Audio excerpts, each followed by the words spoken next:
Nous sommes à l'École supérieure d'acteurs de Liège. Nathanaël Arc, c'est un jour un peu particulier pour vous aussi. Vous êtes directeur de cette école supérieure. Vous allez accueillir les étudiants, les nouveaux étudiants qui font leur rentrée dans quelques instants. Mais revenons sur ce fameux théâtre de Liège. C'est quoi pour vous ce nouveau théâtre? Qu'est-ce que vous en attendez? Mais d'abord, avant de répondre, de vous dire ce que j'en attends, il faut reconnaître que c'est une chose tout à fait appréciable et extraordinaire qu'une ville, qu'une région, qu'une fédération investissent dans la culture, en l'art, investissent des moyens pour rénover un bâtiment qui a une histoire, un bâtiment dans lequel l'école d'acteurs de Liège s'est mise en œuvre pendant plus de 10 ans. Donc c'est tout à fait extraordinaire. Alors, ce que j'en attends, c'est de multiples choses. C'est la direction du Théâtre de Liège vient de s'engager dans un courrier à ce que les lauréats de l'école d'acteurs et les artistes qui sont pédagogues dans l'école d'acteurs soient les premiers metteurs en scène et acteurs à y travailler. Je m'en réjouis. C'est une opportunité formidable pour vous. C'est extraordinaire, je m'en réjouis, on vérifiera. Pourquoi les liens étaient difficiles avant? Ils sont pas simples. Ils sont pas simples. Je crois que les liens entre une école et un théâtre ne sont jamais simples. Ce sont des rythmes différents, ce sont des préoccupations différentes. Parfois, ce sont des valeurs, des éthiques différentes. Mais à Liège, il y a toujours eu un problème depuis très, très, très longtemps. C'est que le théâtre de la place, et puis maintenant le théâtre de Liège, a toujours occupé une fonction, une posture de monopole sur Liège. C'est assez étonnant pour une ville et une région, une agglomération urbaine. Vous auriez voulu d'autres théâtres? Il y a une nécessité d'alternative. Ça c'est évident. Qui n'existe pas. Qui n'existe pas, qui, en tout cas, les outils professionnels n'existent pas. Et donc le grand danger actuellement, c'est que cette bonne nouvelle d'un nouveau lieu pour le théâtre s'accompagne d'un renforcement de la posture de monopole. Ça, il faut être extrêmement vigilant à ça. Je participe à un groupe qui s'appelle le Péril du Nénuphar et qui est mu par cette préoccupation. Donc vous avez créé un groupe de pression. C'est pas moi qui l'ai créé, j'y participe, j'y suis invité, j'y participe. Et le Péril du Nénuphar, c'est que ça raconte, quand on met un nénuphar dans une mare, bientôt, il prend toute la place. Il est tout seul et il n'y a plus d'autres plans. Et Liège a tout à gagner, le théâtre de Liège a tout à gagner d'être accompagné d'autres magnifiques plantes. À la fois, on ne peut pas reprocher à un théâtre qui émerge comme ça dans un bâtiment splendide de vouloir briller, de s'ouvrir au monde, d'accueillir des troupes internationales. On doit le désirer. On doit désirer qu'il brille, qu'il s'ouvre, etc. Mais on doit absolument s'assurer que des alternatives puissent se construire. Il y a plusieurs projets émergents à Liège aujourd'hui, notamment un dont l'école des rédacteurs est porteuse, qui est un incubateur d'entreprises artistiques et théâtrales à Liège. Il y a aujourd'hui une nécessité de renforcer l'autonomie des artistes. Et les institutions, de manière différente, mais toutes ont tendance à formater les conditions de production. Si on veut faire advenir des œuvres nouvelles, étonnantes, il faut créer de nouveaux formats de production. Et pour ça, il faut créer des lieux alternatifs, il faut créer des lieux qui inventent de nouvelles manières de créer, ce qui est possible dans l'institution, mais avec beaucoup de limites. Justement, créer, innover au jour le jour, c'est ce que vous faites, un peu ici à l'École supérieure d'acteurs. Je vous propose, pour bien comprendre de quoi vous parlez, de revoir une pièce qui est née ici. C'était un projet étudiant qui s'est professionnalisé, Grève 60, une pièce qui était passée d'ailleurs dans un de nos quais des Belges il y a 3 ans.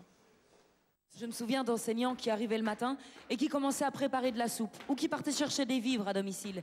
Les personnes qui en avaient besoin venaient chercher vivres et soupe à la maison du peuple pendant que d'autres amenaient des vivres pour assurer la distribution. De morgen daarop volgde een tweede bijeenkomst in het Bondsgebouw. Zij verweten de laagste ouding van het ABVV nationaal met naam Louis Major en het Antwerpse ABVV onder leiding van Vic Thijs. Au niveau de la distribution, on a aussi eu de l'aide d'autres pays. On va dire c'est les communistes, mais la Pologne nous a fait parvenir des conserves. Wij waren met vier militanten. En wij hadden, volgens de rechtbank, hadden wij een postauto omgekanteld. Maar geen enkele van die vier, ik niet, die andere 3 niet, hebben dat gedaan. Dat waren anderen. Wij werden gedurende 3 weken gevangen genomen voor delicten die we niet hadden begaan. Bien évidemment, la droite s'est servie de cela pour nous critiquer. Les communistes, vous vous rendez compte? Mais je me souviens avoir vu des conserves venant de Pologne, qu'on distribuait aux grévistes, à ceux qui en avaient vraiment besoin. Gedurende 6 weken, van december 1960 tot januari 1961, hebben de arbeiders van België getoond wat staken voor hun rechten betekende. Wat kan er mooier zijn dat de ganse arbeidsbeweging, Walen en Vlamingen samen bewezen wat solidariteit betekende. Geen splitsing van de taalgroepen, maar samen strijden voor menswaardig bestaan. Kamerad, hand in hand de strijd gaat door. Geen woorden, maar daden, we vechten tot de dood. Hand in hand, kameraden, hand in hand de strijd gaat door. Geen woorden, maar daden, we vechten tot de dood. Maar dans la main, camarades, maar dans la main, le combat continue. Pas de mots, mais des actes, ensemble jusqu'au bout. Une pièce comme celle-là, Grève 60, vous aimeriez la jouer au théâtre de Liège? Bien sûr, que des pièces qui sortent d'ici soient jouées, ben, c'est notre job. Moi, je vais accueillir là 26 nouveaux étudiants pour un métier très difficile. On ne les attend pas, il y a du chômage, enfin, c'est très difficile. Donc, bien sûr, pour moi, une école doit tout faire pour favoriser l'insertion professionnelle de ses lauréats.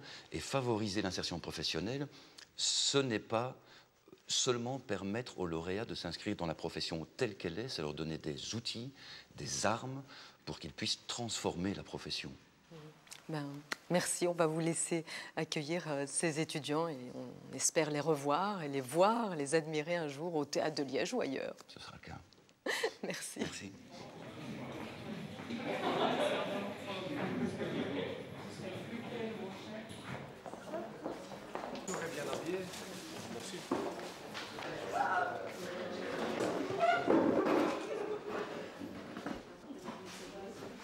Mes prédécesseurs ont toujours commencé cette communication de rentrée en disant « Les études sont très difficiles, le métier est très difficile, il est encore temps de partir. »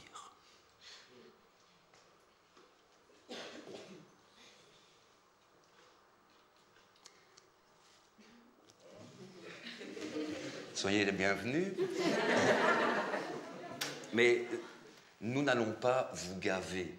Nous n'allons pas vous tenir sur nos genoux et vous donner la petite cuillère, la panade. Nous ne pouvons pas former des acteurs en les mettant sur notre dos et en les portant. Nous ne pouvons pas former des actrices et des acteurs malgré eux. Vous êtes, chacun d'entre vous, porteur de votre projet de formation.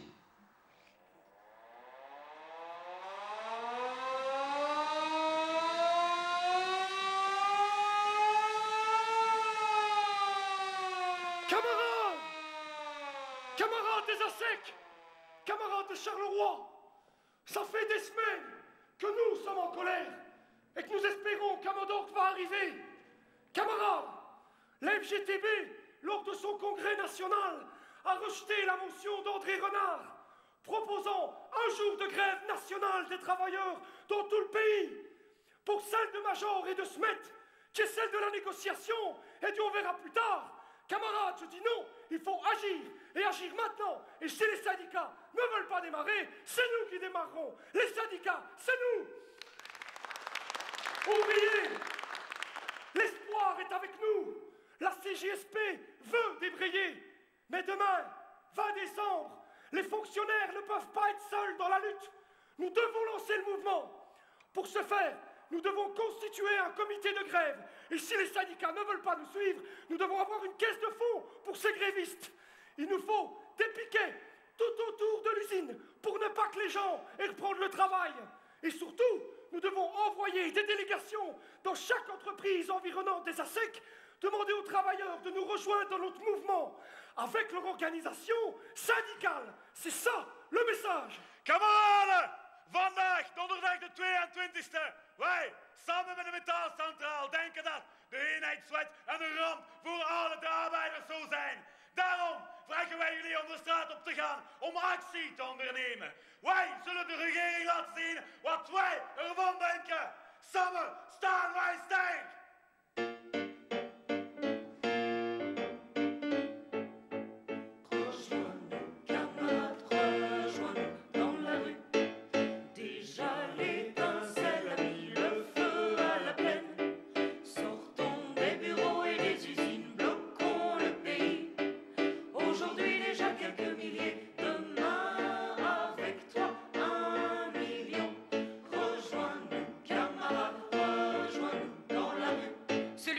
Gagnera peut-être. Celui qui ne lutte pas a déjà perdu. Déjà l'étincelle a mis le feu à la plaine. Sortons des bureaux et des usines, bloquons le pays. Aujourd'hui déjà quelques milliers, demain avec toi 1 million. Rejoins-nous camarades, rejoins-nous dans la rue pour imposer la solidarité.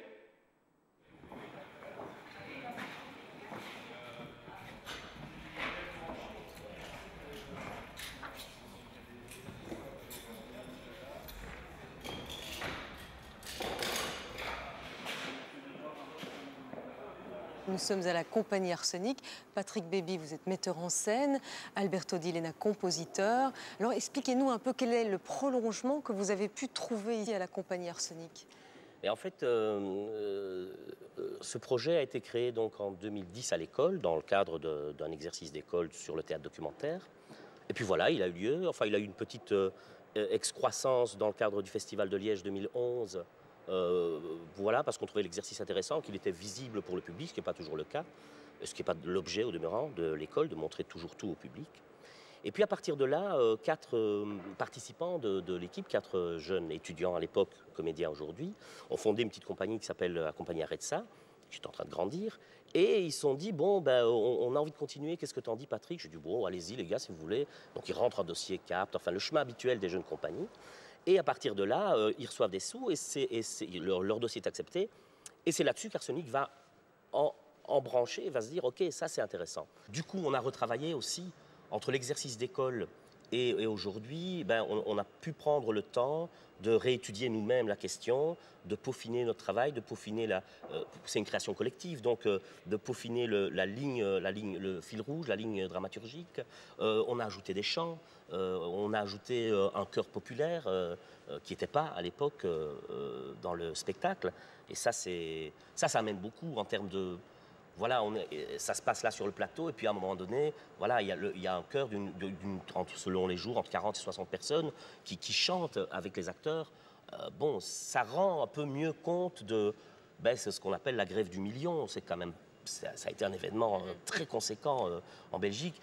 Et on continue à s'amuser, entre guillemets, de la parallélité, de la similitude des mesures qui étaient proposées en 60. Et celle qu'on vit aujourd'hui, c'est phénoménal. Il y a un tract qui est là, qui était sorti par Action Commune Socialiste à l'époque. On lit le truc et on se dit, mais bon Dieu, mais on l'a sorti hier, ce tract, c'est pas possible. C'est très impressionnant. Alors, comment êtes-vous entré par le même biais dans ce projet, vous, en tant que compositeur? Mais donc, dans le cadre de l'école, on avait déjà écrit des chants pour le spectacle, puisque le spectacle étant, l'objet étant de transmettre une parole, une mémoire. On a travaillé sur des chœurs parlés, dans la tradition des chœurs parlés, c'est-à-dire un peu l'ancêtre du slam, c'est-à-dire des textes qui racontent des événements qui sont soutenus par une musique, et puis des chants, parce que dans les grèves, forcément, on a eu tous ces gens qui ont témoigné, qui nous ont dit, on chantait des choses, et donc on a essayé de redonner cette force-là que les chants peuvent avoir dans les mouvements sociaux, dans les luttes, dans les grèves. Merci.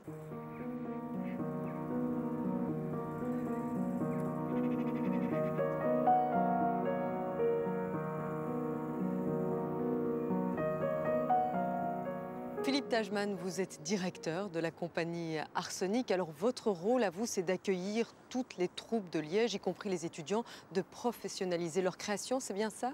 Ce n'est pas spécialement mon rôle, mais c'est en tous les cas ma volonté. Et donc nous accueillons sur le site ici à Tilleur 3 spectacles, 2 reprises et une création, dont une création qui a connu une première étape de travail au sein de l'école et que nous allons aider à professionnaliser sous l'égide d'une structure... Donc ça c'est Grève 60. Ça c'est Grève 60, c'est Grève 60, en collaboration avec un collectif qui est le collectif Arrête ça. Et donc ce qu'ils ont fait à l'école va trouver une dimension professionnelle dans des conditions professionnelles. Alors vous, on m'a dit que vous faisiez partie aussi du groupe Nénuphar. Vous avez un petit peu peur du théâtre de Liège? C'est pas qu'on a peur du théâtre de Liège, c'est qu'on constate et on est ravi qu'il y ait un nouveau théâtre sur Liège, si ce n'est qu'il monopolise tous les moyens. Le niveau de subvention du théâtre de Liège, c'est la 2e subvention en communauté française, donc juste après le théâtre national. C'est un niveau de subvention extrêmement élevé et que donc il est dans une situation de monopole. Et que donc il reste très peu de place pour d'autres artistes, d'autres créations, parce qu'il y a là une machine qui mange l'ensemble des moyens. Vous avez peur en quelque sorte que le théâtre de Liège vous tue, c'est ça? Je ne crois pas qu'on ait peur que le théâtre de Liège nous tue, parce qu'on est capable de rentrer, de travailler de façon off et de façon underground. Ce qu'on regrette, c'est qu'il y ait un théâtre dans une programmation très, pour simplifier, pour caricaturer, très bourgeoise, et que la place de la création et de la professionnalisation se fait ailleurs avec beaucoup moins de moyens. Mais on le fera. Alors, parlez-nous justement de vos projets. L'un de vos projets était passé dans un de nos quais des Belges, c'est L'Homme qui, par la compagnie Pi 314. Où ça en est aujourd'hui?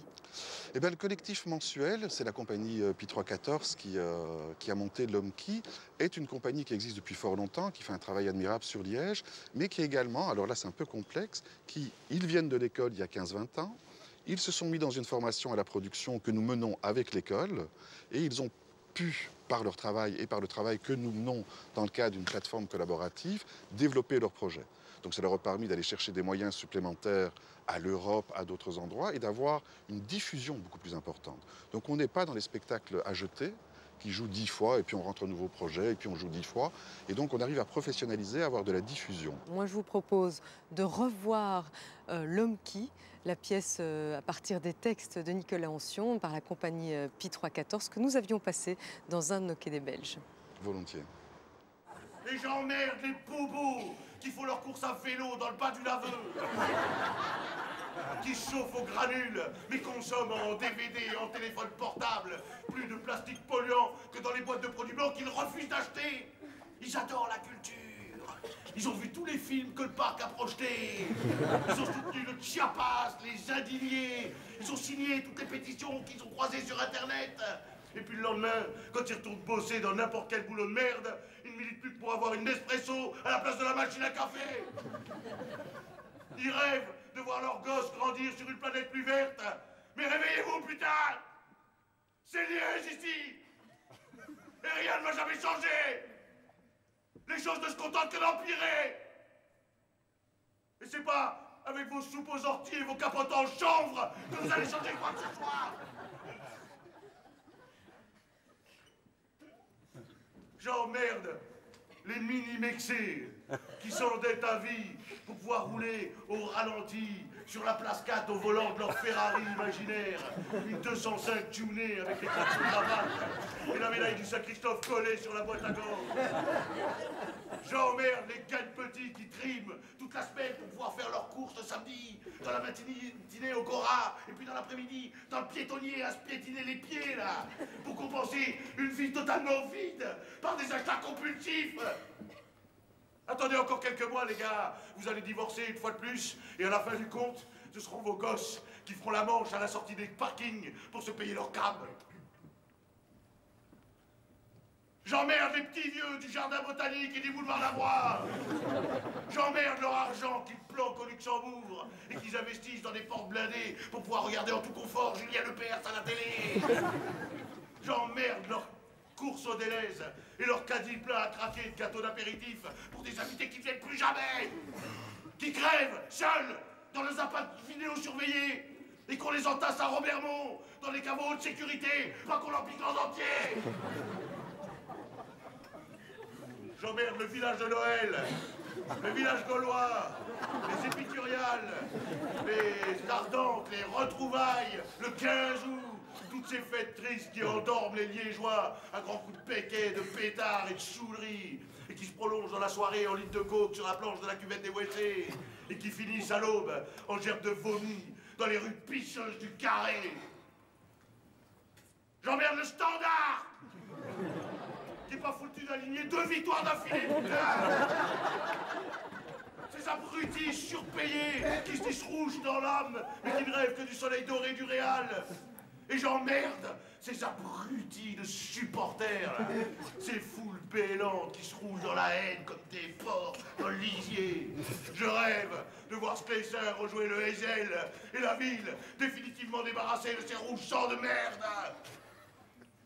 J'emmerde les étudiants, tous des fils à papa, des fifis à maman, chouchoutés, entretenus. Ils se plaignent d'être en bloc alors qu'ils ont vraiment, mais alors rien d'autre à foutre à longueur d'année, à part faire gueule en terre, vomir sur YouTube et baiser par MMS.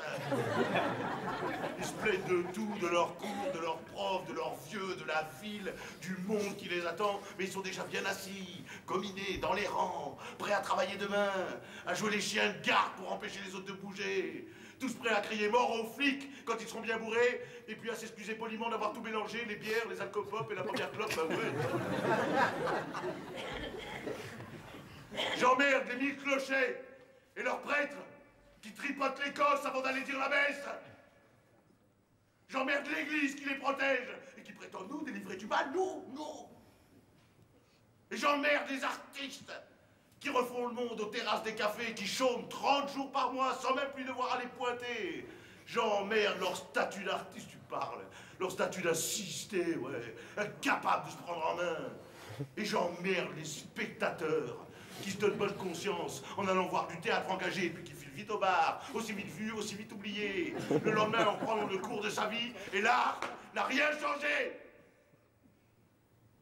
J'emmerde les flics, les tox, les paquis, leurs cousins qui vendent des roses, les marchands de piques, les putes de la Grand Poste, c'est tellement plus classe que les vitrines, hein, ouais. Et les suceurs de bites qui tapinent au pied de l'innovation. J'emmerde cette ville et tous ses habitants.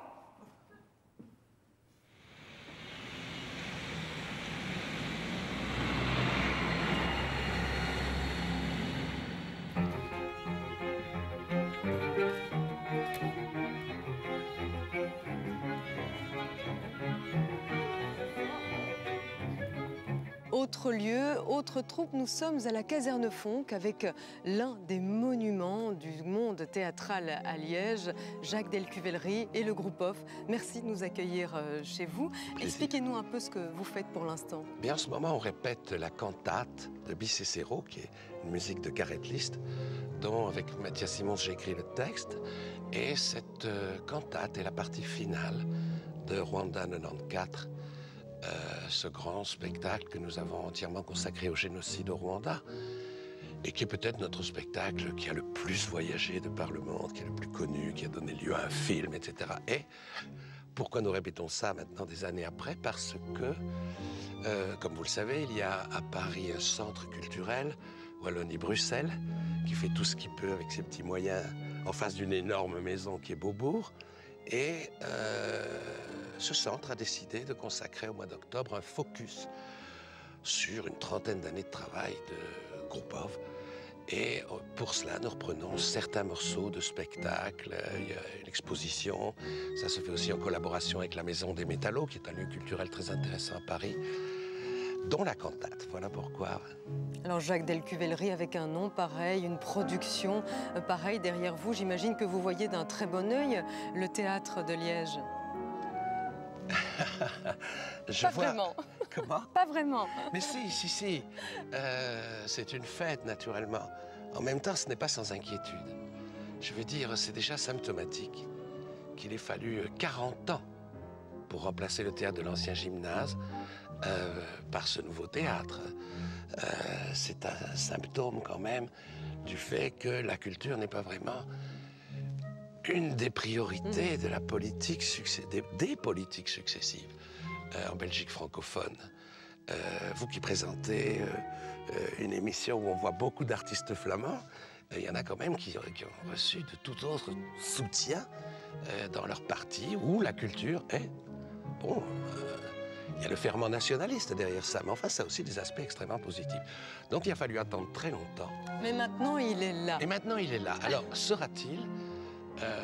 il a une très belle programmation, très prestigieuse, très bien pensée, mais dans laquelle la présence des artistes du tissu liégeois, on pourrait dire, ou issus du tissu liégeois, est minime. Je trouve aussi assez symptomatique qu'on ait choisi de confier un spectacle d'ouverture de ce théâtre à un artiste étranger, enfin pas du tout quelqu'un d'ici, comme si on... C'est un artiste belge tout de même. Oui, mais enfin, Liège a quand même donné plusieurs metteurs en scène qui, je pense, peuvent ouvrir ce théâtre. Bon, enfin, je ne veux pas exagérer aujourd'hui les craintes. Et si donc ici, où il y a de telles synergies possibles entre l'institution théâtrale centrale, l'école qui était un ferment pour le théâtre et le cinéma dans cette partie du pays, et les créateurs locaux, bon, il y a un potentiel énorme. J'espère, je veux espérer que ce théâtre sera le lieu de leur épanouissement et de leur monstration. Ben, on va terminer sur ce rêve alors, et on va écouter votre cantate. De Guy Cicéron, c'est ça? Merci. Merci à vous.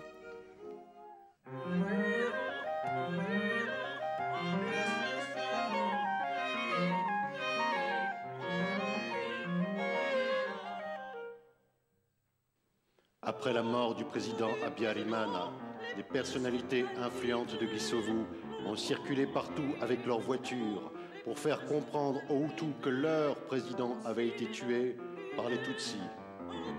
Ils appelaient à la vengeance. D'abord, ils ont brûlé nos maisons, puis ils ont mangé nos vaches. Nous avons fui sur les collines.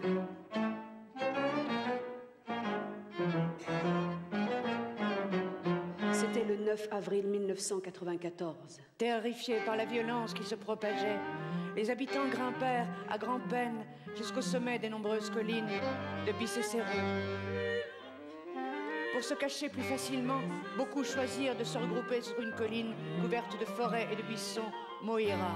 C'est là, sur Moira, que les réfugiés livrèrent leur plus grand combat. Là, sur Moira, ils se levèrent remplis d'espoir et de désespoir, donnant, selon les mots d'un des survivants, jusqu'à la dernière goutte de leur sang pour défendre leur vie.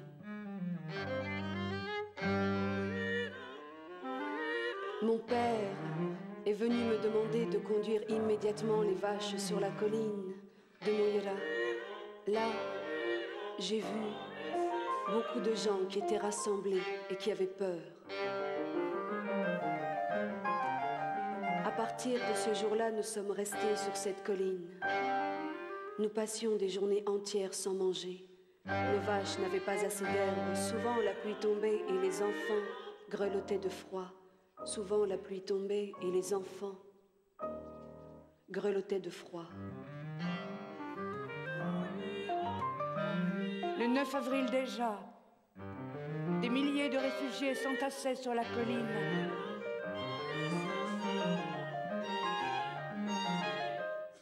Durant les semaines suivantes, les Tutsis arrivèrent des quatre coins de la région à Bicécéro. Réalisant qu'ils devaient s'unir pour survivre.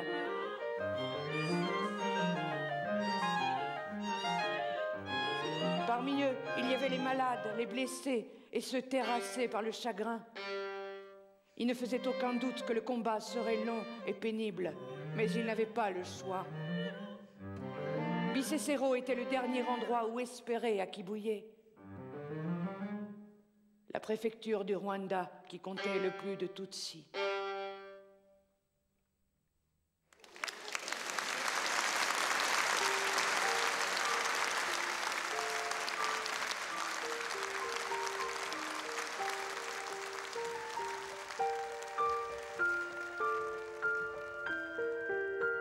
Alors on poursuit notre pérégrination dans les lieux de création à Liège. Nous sommes au Corridor, c'est ça, avec Dominique Rothhoft, qui est la directrice du corridor. Expliquez-nous un petit peu ce qui se passe ici, tout d'abord. Alors ici, vous êtes dans une salle qui est liée pour le moment à une répétition d'un spectacle qu'on va créer et qui est aussi une des salles. Donc en fait, le corridor, c'est une maison de production et de création contemporaine. Et donc, nous sommes subventionnés en tant que compagnie. Notre principal, c'est de créer d'abord nos projets et nos spectacles. Et puis ensuite, avec tous les lieux que nous avons ici à Liège, eh bien, nous accueillons d'autres artistes en résidence régulièrement qui viennent travailler ici. On ouvre de temps en temps au public. Alors nous sommes assises dans une partie de votre décor, voilà. D'une pièce Match 3 qui sera d'ailleurs jouée au Théâtre de Liège. Qui sera jouée au Théâtre de Liège en février. C'est créé à Mons et puis ça va au KVS, au Théâtre National Flamand, à Bruxelles et puis ici. Et le titre, c'est Smatch. Mais ça, c'est le grand titre, mais le sous-titre, c'est « Même si vous tremblez de peur, introduisez votre tête avec calme ». Tout un programme. Oui. Donc, en fait, c'est un principe... tout ce décor ressemble un peu à une sorte de laboratoire, salle d'études, expérience. Et Smatch, c'est un principe. En fait, c'est la contraction de smash, qui veut dire écrabouiller, et match, qui veut dire aller ensemble. Match, c'est aussi une allumette. Et donc, ça fait le troisième Smatch que je fais, il y en a déjà eu deux, et qui est un peu une façon de faire une soirée performance. Enfin, c'est du théâtre, c'est du spectacle, mais en même temps, avec comme objectif de faire penser les gens.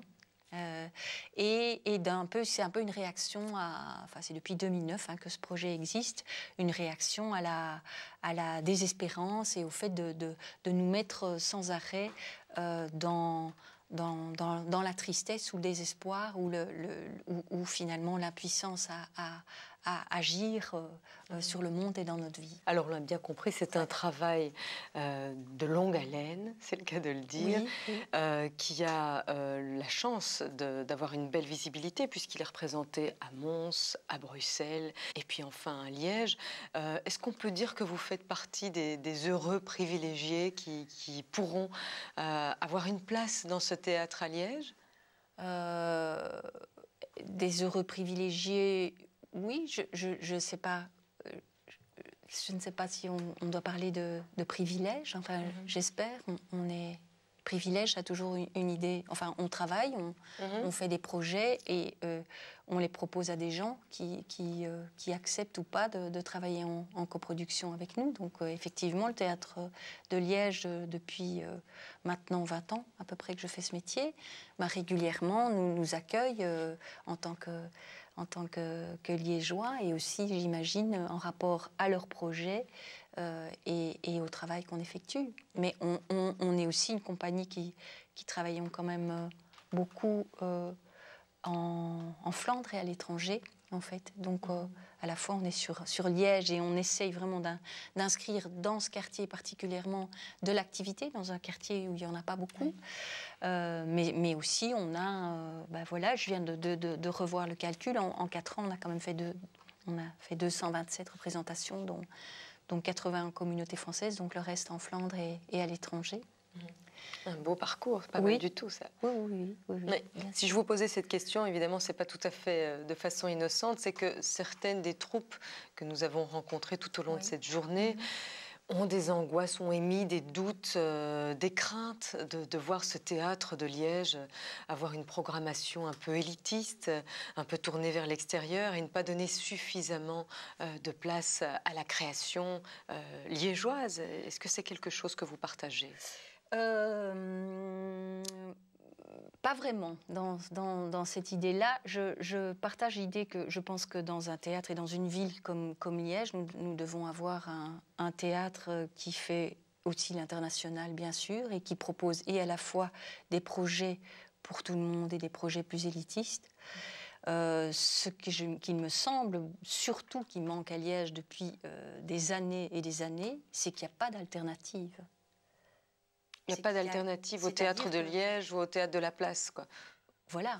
Voilà, donc nous avons très peu de possibilités, très peu de salles de répétition, très peu de lieux de travail, très peu pour montrer ce qu'on fait aussi.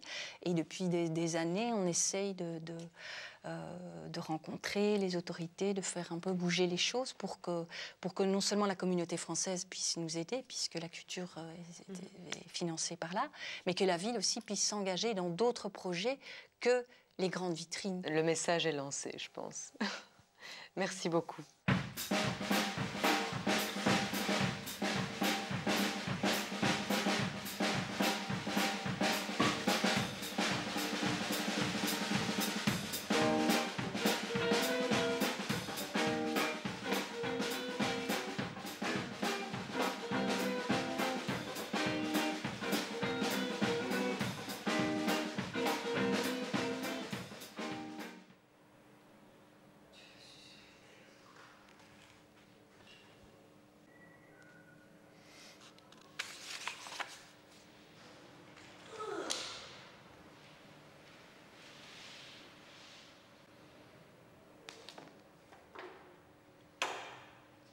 As-tu bien dormi? Dis, as-tu bien dormi?